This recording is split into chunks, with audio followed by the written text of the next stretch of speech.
তোমার প্রভুর পক্ষ থেকে আদেশ এসেছে, নির্দেশ এসেছে।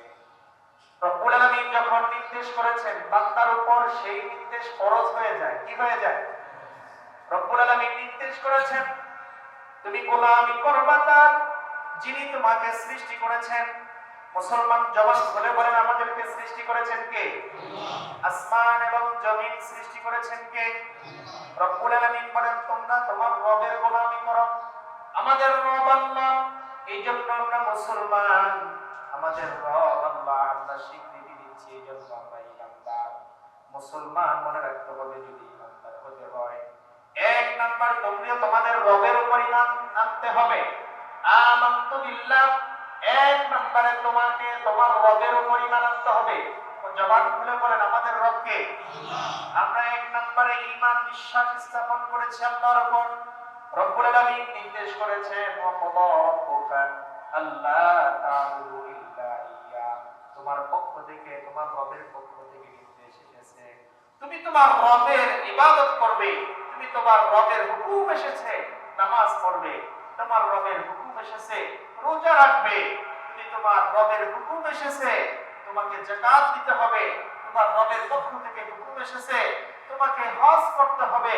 যদি তোমার উপর হজ ফরজ হয়ে যায়, রব্বুল আলামিন বলেন আমার এই সমস্ত হুকুমের পর তোমার উপর আমার পক্ষ থেকে নির্দেশ হলো তুমি তোমার মা বাবার সাথে কখনো বেয়াদবি করবে না, তুমি তোমার মা বাবার সাথে কখনো শক্ত স্বরে কথা বলবে না, তুমি তোমার মা বাবার বাধ্য সন্তান হয়ে যাবে। সুবহানাল্লাহ।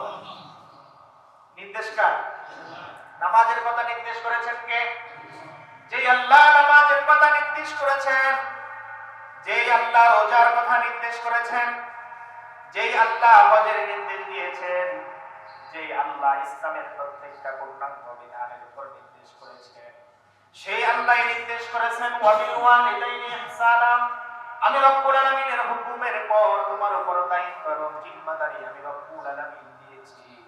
তুমি তোমার মা বাবার সাথে সৎ আচরণ করো, নরম ব্যবহার করো, তোমার মা বাবার সাথে উত্তম আচরণ করো, এমন উত্তম আচরণ করো তোমার যে কথায় তোমার মা বাবা কোনোদিন কষ্ট পাবে না।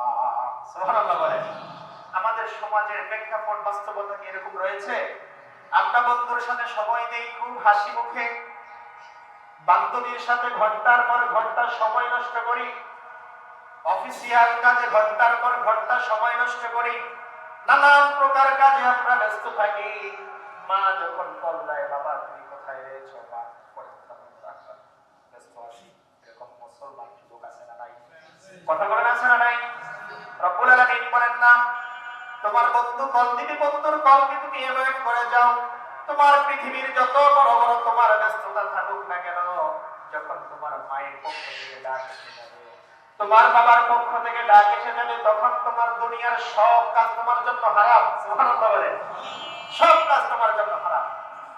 যেভাবে তোমার রবের মসজিদের মিনারা থেকে তোমার রবের হুকুমের জন্য নির্দেশ দেওয়া হয় আল্লাহু আকবার, আল্লাহু আকবার জোরে যখন মসজিদের মিনারা থেকে মুয়াজ্জিন আযান দেয়, তখন তোমার দুনিয়ার সব কাজ তোমার জন্য হারাম করে দিয়েছেন কে? জবান খুলে বলেন তোমার জন্য হারাম করে দিয়েছে কে? সেই আল্লাহ নির্দেশ করেছেন তোমার মা যখন তোমাকে ডাক দিবে, সন্তান আমি অসুস্থ সন্তান একটু ছুটে আসো, তোমাকে দেখতে ইচ্ছে করে সন্তান। দীর্ঘ কত মাস হয়ে গেল সন্তান গ্রাম থেকে তুমি শহরে গিয়েছো, সন্তান বহুদিন হলো তোমাকে দেখি না। বলেন তো মুসলমান জবান খুলে, যদি কোনো বাধ্য সন্তান হয়, যদি কোনো ভদ্র সন্তান হয়, তাহলে সেই সন্তান কি মায়ের কথাকে আগে মূল্যায়ন করবে নাকি কাজকে বেশি প্রাধান্য দিবে? কথা বলেন। মায়ের কথার উপর তোমার কোনো কাজ হতে পারে না, এই নির্দেশ কার? আল্লাহ রাব্বুল আলামিন বলেন হে পৃথিবীর মানুষেরা, ওয়ালা তাকুল্লাহুমা ওয়ালা তানহারহুমা, ও মুসলমান তোমরা তোমাদের মা বাবার সাথে এমন ব্যবহার করো, এমন সুন্দর আচরণ করো যেন তোমার মা বাবা ও কিংবা আ এরকম শব্দ যেন কখনো উচ্চারণ না করে তোমার ব্যবহারে। সুবহানাল্লাহ বলেন। নির্দেশ কার পক্ষ থেকে? ইসলাম কত সুন্দর পূর্ণাঙ্গ জীবন ব্যবস্থা দিয়েছে। বলেন তো দেখি এরকম নির্দেশনা ইসলাম ব্যতীত পৃথিবীর কোন ধর্মে রয়েছে? আপনারা কথা বলেন না কেন? ইসলাম ব্যতীত এত সুন্দর স্বাধীনতা, ইসলাম ব্যতীত এত সুন্দর মানবতা, ইসলাম ব্যতীত এত সুন্দর সুস্থ সমাজ পৃথিবীর কোন ধর্ম দিতে পারে না। এই জন্য আল্লাহ রাব্বুল আলামিন বলেন, ফালা তাকুল্লাহুমা উফিন ওয়ালা তানহারহুমা, খবরদার তোমরা তোমাদের মা বাবার সামনে উফ কিংবা আহ শব্দ উচ্চারণ করবে না। তোমরা তো উচ্চারণ করবেই না, তোমাদের মা বাবাও যেন তোমাদের কথাবার্তা আচার আচরণের চাল চলনে উফ কিংবা আহ শব্দ উচ্চারিত না করে। বলেন তো ভাই, আমাদের সমাজে এরকম যুবক রয়েছে না, যেই যুবকের কর্মের কারণে, যেই যুবকের কৃতকর্মের কারণে সমাজের মানুষের কাছে বাবা মা অপমানিত লাঞ্ছিত হয়? এরকম যুবক আছে না ভাই? কথা বলেন। সন্তান অপকর্ম করেছে, এলাকার মাতব্বর বাবাকে ডেকেছে, মাকে ডেকেছে, সমাজের হাজারো মানুষের সামনে মা বাবাকে লাঞ্ছিত করেছে, অপমানিত করেছে। ওই মা বাবা লাঞ্ছনা এবং অপমান সহ্য না করতে পেরে ঘরের ভিতরে এসে ঘরের দরওয়াজা বন্ধ করে দিয়ে চোখের পানি ছেড়ে ছেড়ে কান্না করে। এরকম মা বাবা আমাদের সমাজে আছে না নাই? ও যুবক, তুমি কিভাবে পারো যে মা তোমাকে 10 মাস 10 দিন গর্ভে ধারণ করেছে সেই মাকে কষ্ট দিতে? কারণ যুবক, তোমার তো এখন উচিত ছিল তোমার জীবনের সর্বোচ্চটুকু তোমার কলিজা ছিঁড়ে হলেও তোমার মা বাবার মুখে হাসি তোলার দায়িত্ব তোমার ছিল। ঠিক না বেঠিক? কথা বলা ঠিক না বেঠিক? অথচ আমরা যখন আমাদের যৌবনকাল এসে যায়, যখন আমাদের মা বাবা খিদমত করার সময় এসে যায়, তখন আমরা মা বাবাকে খিদমত উপহার না দিয়ে কষ্ট উপহার দিই। ঠিক না বেঠিক?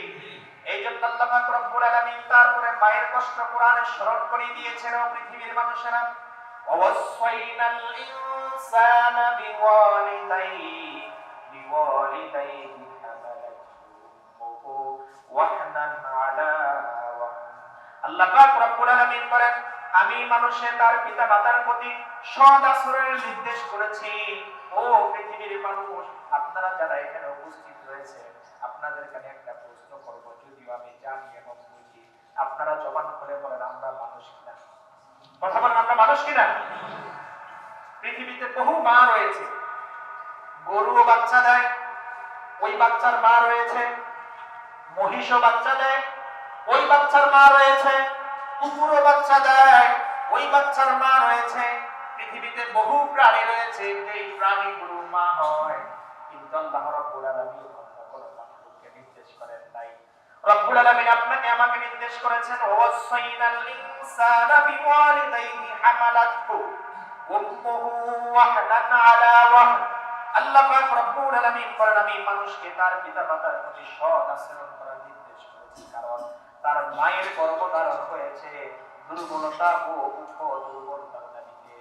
রব্বুল আলামিন বলেন, মানুষকে এটাই বুঝাতে চেয়েছেন, ও পৃথিবীর মানুষেরা, মা এমন একটা মানুষন, মা এমন একটা জাতি, যেই মা একমাত্র সন্তানকে পৃথিবীতে আনার জন্য যে পরিমাণ কষ্ট করেছে, পৃথিবীর আর কেউ একটা সন্তান জন্ম দেওয়ার জন্য তার কিঞ্চিত যাত্রা পরিমাণ কষ্ট করে না। ঠিক না বেঠিক?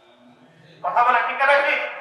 একটা মা সন্তানকে পৃথিবীতে আনতে কি পরিমাণ কষ্ট করে।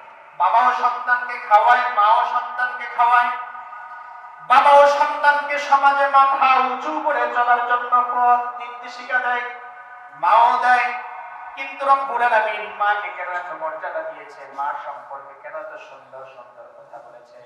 ও পৃথিবীর মানুষেরা, মা একটা কাজ করেছে যে একটা কাজ বাবা করতে পারে নাই। মা এমন একটা কাজ তোমার জন্য করেছে, মা তোমার উপর এমন একটা ইহসান করেছে যে ইহসান পৃথিবীর কোনো আপনজনের জন্য করে নাই, বাবাও করে নাই। মা তোমাকে 10 মাস 10 দিন পর্যন্ত গর্ভে ধারণ করেছে। ও মুসলমান, জবান করে বলেন তো দেখি, বাবা কি 10 দিন পেটে রাখছে? বাবা কি 15 দিন পেটে রাখছে? 1 মাস রাখছে? 2 মাস রাখছে? 3 মাস রাখছে? না না, এক মুহূর্তের জন্য বাবা সন্তানকে পেটে ধারণ করে নাই। মা 10 মাস 10 দিন পর্যন্ত আপনাকে আমাকে পেটে ধারণ করেছে, গর্ভে ধারণ করেছে। ওই গর্ভে ধারণ করা কি কষ্ট, কি ব্যথা, সেটা মা ব্যতীত পৃথিবীর কোনো মানুষ বুঝবে না, পৃথিবীর কোনো মানুষকে বোঝানো যাবে না। এই জন্য আল্লাহ রাব্বুল আলামিনের হাবিবের একজন সাহাবী ডাক দিয়ে বললেন, ইয়া রাসূলুল্লাহ, ইয়া হাবিবাল্লাহ, আমি পৃথিবীতে সবথেকে বেশি কার সাথে সুন্দর আচরণ করব, সবথেকে বেশি কাকে ভালোবাসবো? আল্লাহ রাব্বুল আলামিনের হাবিবের সাহাবীর জবাবে আল্লাহ পাক রব্বুল আলামিনের হাবিব জবাব করে বললেন, ও আমার সাহাবারা, তোমরা সবথেকে বেশি তোমার মাকে ভালোবাসবে, তোমার মায়ের সাথে সবথেকে বেশি সুন্দর এবং উত্তম আচরণ করবে। সুবহানাল্লাহ। কার সাথে? রাসূলের সাহাবী বললেন, ইয়া রাসূলুল্লাহ, তারপরে কার সাথে?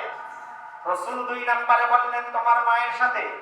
সাহাবী 3 নম্বর প্রশ্ন করলেন, ইয়া রাসূলুল্লাহ, তারপরে কার সাথে? আল্লাহর নবী জবাব দিলেন, তোমার ভাইয়ের সাথে। সাহাবী আবার প্রশ্ন করলেন, ইয়া রাসূলুল্লাহ, ইয়া হাবিবাল্লাহ, তারপরে আমি কার সাথে উত্তম আচরণ করব? রাসূল বললেন, তোমার বাবার সাথে। সুবহানাল্লাহ। বাবারা খুশি না বেজার? কথা বলেন, খুশি না বেজার?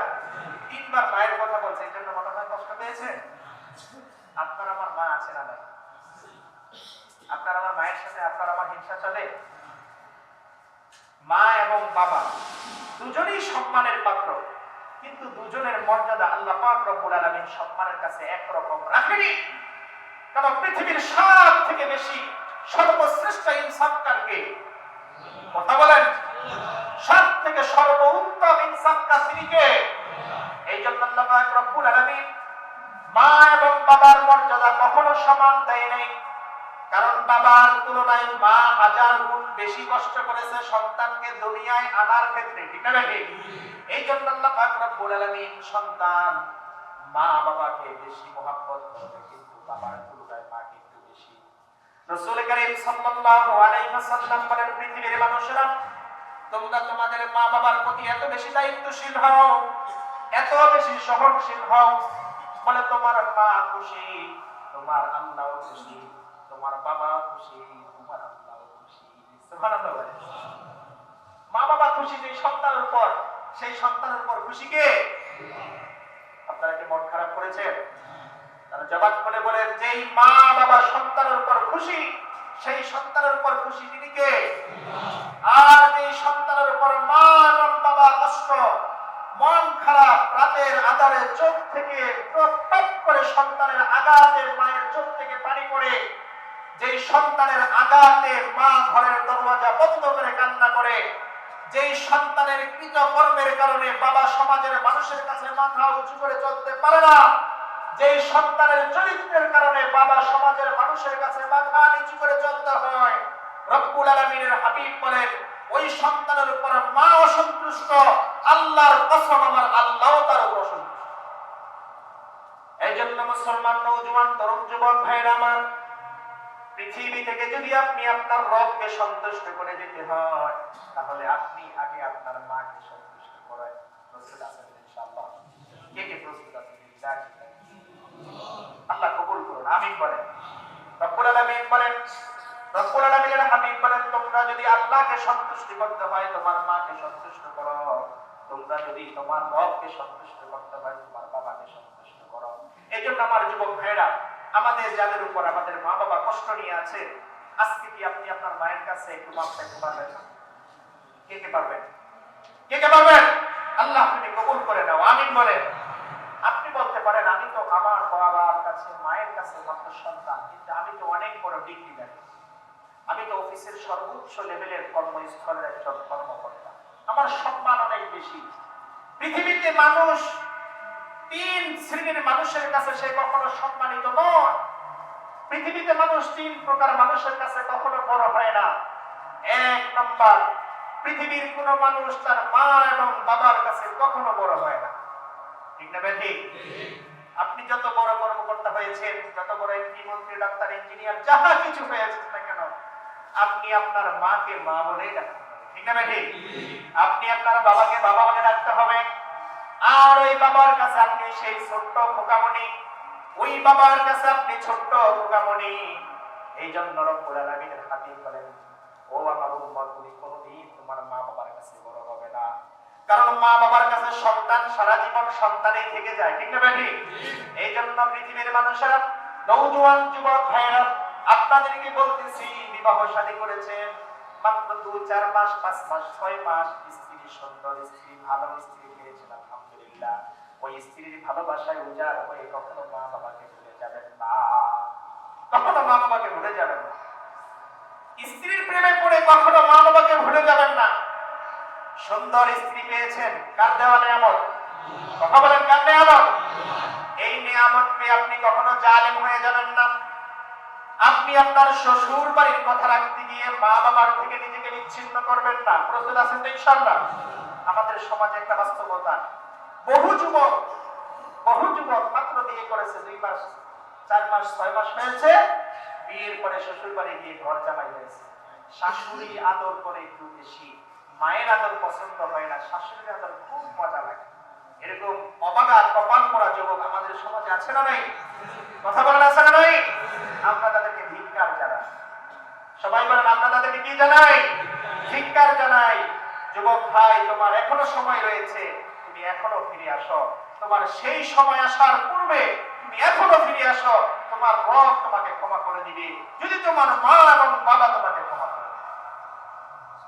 এই জন্য রব্বুল আলামিনের হাবিব বলেন, পৃথিবীর জওয়ান যুবকরা, তোমরা বিয়ে করেছো, তোমার মা বাবাকে তোমরা ভুলে যেও না।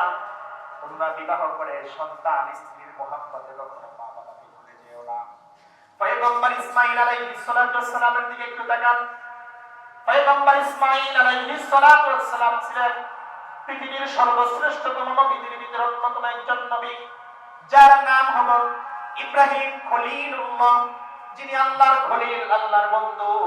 পয়গম্বর ইব্রাহিম আলাইহিস সালাতু ওয়াস সালাম, ইব্রাহিম খলিলুল্লাহ, তার সন্তান ইসমাঈলকে আল্লাহর হুকুমে বনবাসে রেখে গিয়েছেন।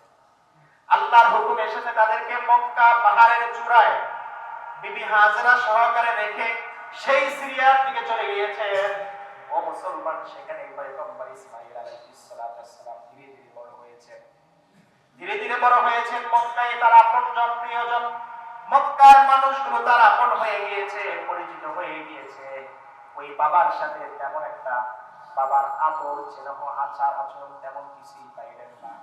কিন্তু পয়গম্বর ইসমাঈলকে আল্লাহ রাব্বুল আলামিন নবী বানাইলেন। পয়গম্বর ইসমাঈল মক্কার জমিনে যখন নবী হয়েছেন, মক্কার জমিনে নবী হওয়ার পর তার জীবন যখন বেড়ে উঠতেছেন, 1 বছর, 2 বছর, 3 বছর, 5 বছর, 10 বছর হঠাৎ করে যখন তার জীবনে একটা যৌবনকাল প্রাপ্ত বয়স্ক উপনীত হয়েছে, মক্কার সমাজের কর্ণধার যারা রয়েছে, এলাকার মাতাব্বর, সমাজে 2-4 জন থাকে না, তারা পয়গম্বর ইসমাঈলকে ডাক দিয়ে বলছেন, ইসমাঈল, কি করাবো? এই যুবক ভাইরা জামাত খুলে বলেন, কি করাবো? বিবাহ করাবো। মনে করেন আপনি আপনার গ্রামে মা বাবাকে রেখে দীর্ঘদিন শহরে অবস্থান করেছেন, গ্রামেও যাচ্ছেন না, কারণ গ্রামের পরিবেশ আপনার কাছে ভালো লাগে না। মা বাবার সেই ভাঙা মাটির ঘর আপনার কাছে আপনার ভালো লাগে না। আপনি শহরে চলে এসেছেন, আসার পরে শহরের সব মানুষ আপনার আপন হয়ে গিয়েছে, আপনার বিবাহের প্রাপ্ত সময় হয়েছে, সমাজের বন্ধু বান্ধব, ডাইনি বামে যারা রয়েছে তারা আপনাকে বিবাহ করাইছে। পয়গম্বর ইসমাঈলকেও মক্কার মানুষেরা বিবাহ করাইছে। বিবাহ করানোর পর পয়গম্বর ইসমাঈল আলাইহিস সালাতু ওয়াস সালাম বাবা ইব্রাহিমের কাছে চিঠি লিখেছেন। কি লিখেছেন? কথা বলেন, কি লিখেছেন? চিঠি লিখেছেন। বর্তমানে মোবাইল নাই, হ্যালো বাবা চলে আসো, অমুক জায়গায় অমুক তারিখে অমুক জায়গায় তোমার আজকের প্রোগ্রামের জন্য তোমাকে দাওয়াত করা হলো, কিন্তু এরকম আধুনিক কিছুই ছিল না। পয়গম্বর ইসমাঈল বাবার কাছে চিঠি লিখেছেন। চিঠির ভিতরে কি লিখেছেন জানেন?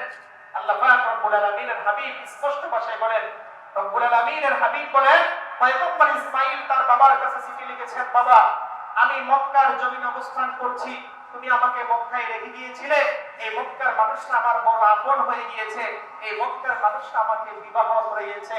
তবে বাবা আমি তোমার কাছে এতটুকু আবদার করব, বাবা তুমি যতদিন পর্যন্ত এসে তোমার পুত্রবধূকে না দেখবে, এই নারী কি তোমার পুত্রবধূ হওয়ার যোগ্য কিনা, ততদিন পর্যন্ত বাবা আমি ইসমাঈল আমি আমার স্ত্রীর চেহারা দেখবো। কি দেখবো না? চেহারা দেখবো না। তার সাথে সংসার করা তো পরের কথা, তার সাথে বাসর করা তো সেটা পরের কথা, তার সাথে ঘর করব সেটা তো বড় স্বপ্নের কথা, আমি তার চেহারাই দেখবো না। পয়গম্বর ইসমাঈল বিবাহ করেছেন, স্ত্রীকে ঘরে রেখে দাওয়াতের কাজে বের হয়ে যায়, মক্কার অলিতে গলিতে গিয়ে দাওয়াত দেয়, মানুষকে এক আল্লাহর দাওয়াত দেয়। স্ত্রীকে বলে যায়, স্ত্রী আমি আমার দাওয়াতি কাজে ব্যস্ত আছি।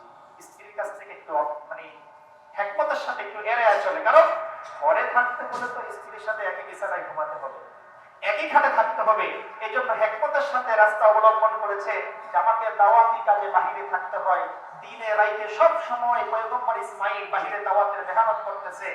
এর মধ্যে পয়গম্বর ইব্রাহিম আলাইহিস সালাম সেই সিরিয়া ফিলিস্তিন থেকে পয়গম্বর ইব্রাহিম আলাইহিস সালাম মক্কায় এসেছেন। সুবহানাল্লাহ। পয়গম্বর ইসমাঈল আলাইহিস সালাম দাওয়াতের কাজে বের হয়ে গিয়েছে প্রত্যেক দিনের মতো রুটিন মোতাবেক। ইব্রাহিম আলাইহিস সালাম এসেছেন আয়েশা বাসায়, ইসমাঈলের বাসায় এসে ঘরের দরজায় নক করেছেন, সালাম দিয়েছেন, আসসালামু আলাইকুম। আসসালামু আলাইকা ইয়া উম্মি। ও ঘরের ভিতর কারা রয়েছে মা, তোমরা কেমন আছো? তোমাদের উপর আল্লাহর রহমত শান্তি বর্ষিত হোক। সুবহানাল্লাহ বলেন। আমরা ঘরে গেলে, আমরা যারা বাবারা রয়েছি, আমাদের সন্তানের বাড়িতে গেলে সালাম দেওয়া দরকার আছে না নাই? এই কথা বলেন, বাবারা বলেন, ছেলেরা বলবেন না, বাবারা বলেন। আমরা যখন আমাদের সন্তানের বাসায় যাব তখন সালাম দিব তো ইনশাআল্লাহ, নাকি সালাম পাওয়ার অপেক্ষায় থাকবো? রাসূলের সুন্নাত কি তাই? রাসূলের সুন্নাত হলো আগে সালাম দাও, তারপরে কথা বলো। ঘরে প্রবেশ করার পূর্বে সালাম দাও। ঘরের ভিতরে প্রত্যেকটা মানুষ সতর্ক হয়ে যাবে, সচেতন হয়ে যাবে। তারা যদি অন্য কোনো পরিবেশে থাকেও তাদের ভিতরে সতর্কতা এসে যাবে। ঠিক না ভাই? পয়গম্বর ইসমাঈল আলাইহিস সালাম দাওয়াতের কাজে বাহিরে গেলেন। তার বাবা পয়গম্বর ইব্রাহিম আসলেন, জিজ্ঞাসা করলেন, তোমাদের সংসারে জীবন কেমন চলছে? একটু ভালো না, মোটেও ভালো না। তোমাদের সংসারে সুখ শান্তি কেমন? একটু নাই। খুব শক্ত ভাষায় কথা বলতেছে। ইসমাঈল আলাইহিস সালামের আব্বা কিছু সময় অপেক্ষা করেছেন, ঘরের বাহিরেই ছিলেন। স্ত্রী একবারের জন্য বলে নাই পুত্রবধূ যে বাবা ঘরের ভিতরে আসেন। ইব্রাহিম আলাইহিস সালাম কিছু সময় অপেক্ষা করে চলে গেলেন এবং একটা চিঠি লিখে রেখে গিয়েছেন। বলে কি চিঠি লিখে রেখে গিয়েছেন? ওই চিঠির ভিতরে পয়গম্বর ইব্রাহিম লিখেছেন, বাবা তোমার ঘরে এসেছিলাম, তোমার বাড়িতে এসেছিলাম, দাওয়াত করেছে এসেছিলাম, তুমি সংবাদ পৌঁছে দিয়েছো এসেছিলাম, কিন্তু তোমার ঘরের যে পরিস্থিতি দেখেছি মোটেও ভালো না। ও সন্তান, তুমি যদি সুখে থাকতে চাও, ভালো থাকতে চাও, তুমি তোমার ঘরের চৌকাঠটা পরিবর্তন করো। পুরানো চৌকাঠ আর চলবে না, তোমার ঘরের চৌকাঠটা পরিবর্তন করো। কে বলেছেন? ইব্রাহিম বলেছেন। অন্য রওয়ায়াতের ভিতরে এসেছেন চিঠি লেখে নাই, স্ত্রীকে বলে গিয়েছে যে আমার সন্তান ইসমাঈল আসবে, তাকে বলবা যে ঘরের চৌকাঠটা যেন পরিবর্তন করে। ইসমাঈল আলাইহিস সালাম ঘরের পাশেই একটা পাথরের আড়ালে কিংবা ঘরের পিছনে আড়ালে নির্জনে চুপ করে রয়েছে যে তার বাবা এসেছে, তার বাবার সাথে তার স্ত্রী কেমন বিহেভ করে, কেমন কথা বলে একটু শুনবে। কিছুক্ষণ পর বাবা চলে গেল। বাবা চলে যাওয়ার পর পয়গম্বর ইসমাঈল আলাইহিস সালাম এসেছেন, স্ত্রীকে প্রশ্ন করলেন কে এসেছিল? বলে একজন বৃদ্ধ এসেছিল। বলে বৃদ্ধ কি বলে গিয়েছে? বলে দীর্ঘ সময় অপেক্ষা করেছে। বলে ওই বৃদ্ধকে কি তুমি ঘরে প্রবেশ করাও নাই? বলে না। বলে তার কি খেদমত করো নাই? বলে তাও করি নাই। তার কি মেহমানদারি করো নাই? বলে তাও করি নাই। বলে যাওয়ার সময় সে দুইটা কথা বলে গিয়েছে, একটা কথা মোটামুটি বুঝেছি আর একটা কথা বুঝি নাই। বলে কি বলে গিয়েছে? বলে এক নম্বরে বলে গিয়েছে যে আমি আবার আসবো দেখার জন্য, যে আমি আবার আসবো দেখার জন্য, কিন্তু ঘরের যে পুরানো চৌকাঠ রয়েছে এই চৌকাঠটা মোটেও ভালো নয়। আমার সন্তান ইসমাঈল যখন আসবে তাকে বলবা তার বাবার নির্দেশ এই ঘরের পুরানো চৌকাঠটা যেন সে পরিবর্তন করে। বলেন তো মুসলমান, স্ত্রী স্বামী যখন আসছে স্ত্রী অবাক করে, হাই হাই কিছুদিন আগে মাত্র ঘর করলাম, ঘরের চৌকাঠ নতুন, সব নতুন, কি বলে গেল মুরব্বী? ইসমাঈল আলাইহিস সালাম যখন স্ত্রীর জবান থেকে কথা শুনলেন, ইসমাঈল আলাইহিস সালাম স্ত্রীকে ডাক দিয়ে বলেন, ও স্ত্রী, কপাল পোড়া নারী, তুমি তোমার কপালটা নষ্ট করেছো, তোমার জীবনে সংসার হবে না, তোমার আর আমার ঘর করা হবে না। আমার বাবা নির্দেশ করেছে এই স্ত্রী ধারা সংসার হবে না, এই স্ত্রীকে তাড়াতাড়ি পরিবর্তন করো। আমার বাবাই পুনরায় আসবে, আমার বাবা এসে আমার ঘর দেখবে। 1 2 3 যাও, এবার তোমার বাপের বাড়ি। সুবহানাল্লাহ বলেন। বাবা নির্দেশ করেছেন যুবক ভাইরা, এই জন্য আপনি আপনার স্ত্রীকে খুশি করার জন্য বাপের বাড়ি ছেড়ে শ্বশুর বাড়ি যান। স্ত্রীর মুখে হাসি ফুটানোর জন্য মা বাবার খবর রাখেন না, মা বাবার ঘরে বাজার করার জন্য টাকা পাঠান না, মা বাবা ভালো আছে কি খারাপ আছে একটু খবর রাখেন না। ও নওজোয়ান যুবক তরুণ ভাই আমার, আপনাকে রব্বুল আলামিনের হাবিব বলেন, ওয়ামা জান্নাতুকা ওয়া মা নারুকা। ও মুসলমান, তুমি তোমার মা এবং বাবার পায়ের নিচে তুমি তোমার জান্নাতটা তালাশ করে নাও। সুবহানাল্লাহ বলেন। আমরা যারা সন্তান রয়েছি, আমাদের জান্নাত কার পায়ের নিচে? কথা বলেন, কে বলেছেন? আল্লাহ হাবিব বলেছেন ওমা জান্নাতুকা ওমা নারুকা, সন্তানের জান্নাত মা এবং বাবা উভয়ের পায়ের নিচে। তার মানে কি জান্নাত পায়ের নিচে মানে এটা বোঝানো হয় নাই জান্নাত তোমার মা বাবার পায়ের নিচে, মানে বুঝাতে চেয়েছেন তোমার মা বাবা তোমার উপর রাজি এবং খুশি, তোমার আল্লাহ তোমার উপর রাজি খুশি। তোমার মা বাবা তোমার উপর রাজি এবং খুশি, তোমার আল্লাহ তোমার উপর রাজি খুশি হয়ে তোমাকে জান্নাত। তুমি হাজি হয়েছো, গাজী হয়েছো, নামাজি হয়েছো, তাবলীগ ওয়ালা হয়েছো, এক চিল্লা, তিন চিল্লা, পাঁচ চিল্লা, 10 বার 20 বার 50 বার হজে গিয়েছো, কিন্তু মা বাবার হক আদায় করলা না যুবক। তোমার এই হজ, তোমার এই নামাজ, তোমার তাবলীগ, তোমার তালিম, তোমার তরবিয়ত কোনো কিছু কাজে আসবে না। কে বলেছেন?